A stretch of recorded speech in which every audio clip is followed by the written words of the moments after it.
We're Bill and Lori Smith. We are missionaries here with ABWE since 1990, and I am the field leader out here, teach at the Bible school. My wife Lori runs the clinic, and we do a lot of things that all connect to church planting. Papua New Guinea is an island just north of Australia. We have about 10 million people, and PNG is a country that has a coastal system because it's islands with 800 different languages and groups.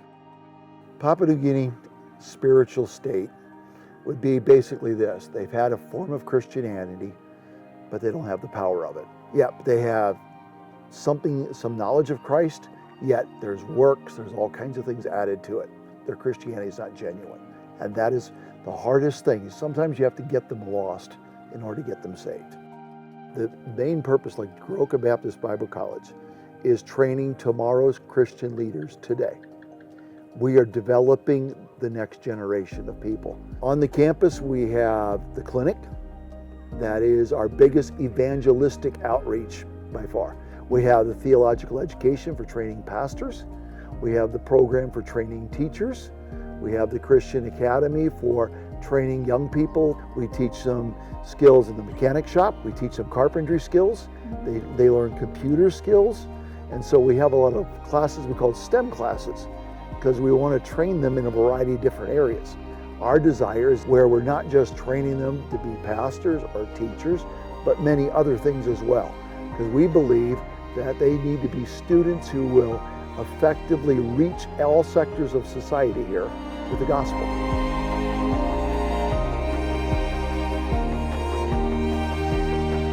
When you see someone that you've invested in and they do what you have done and then exceed you, I can name a lot of our graduates that I've had the privilege of teaching.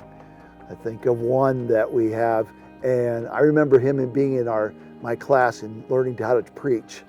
I thought, this guy's never going to make it. Now he runs a Bible school, and he's a pastor of pastors, and God's using him in a great way to affect hundreds of lives. That really just hits the heart and say, that's what makes it worth it.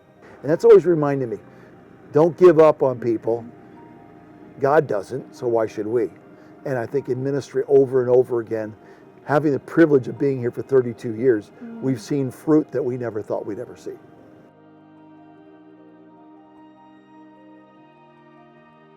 The ministry of church planting really should model what Jesus said he is the one that was going to build the church, not us. But if you look at the model that Jesus did, he healed the sick, he fed the hungry, he helped those that less fortunate in society, he discipled people, he prepared the next generation. And that's how Jesus made a ministry change. He had 12 disciples who turned the world upside down. I mean, God's given us the privilege to see 500 people graduate from Bible college, and they're doing great things for the Lord. And God is building his church. Sometimes you think, oh, you do preaching, you do teaching.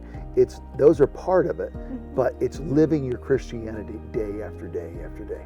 When people see that you are different and they figure out why, that's what brings people to Christ. It's really letting the people see you, sometimes the good, the bad, and the ugly, because we're normal people too. But the heart of missions is not just doing the ministry, but it's developing others to do the same. Training faithful men and women who are capable of teaching others also. It's to go pass it on. We have got to reach out to this generation that the same burden that their parents had is even greater now for the next generation. The needs here are huge, but they're at a point where it's time to make a difference. We're asking God to produce miracles in the lives of people. We don't want to build a campus, a clinic, whatever, just have a building. We want to see God change hundreds of lives. And God's already been doing it, literally. Hundreds of thousands of people have been touched. But why not see God touch millions?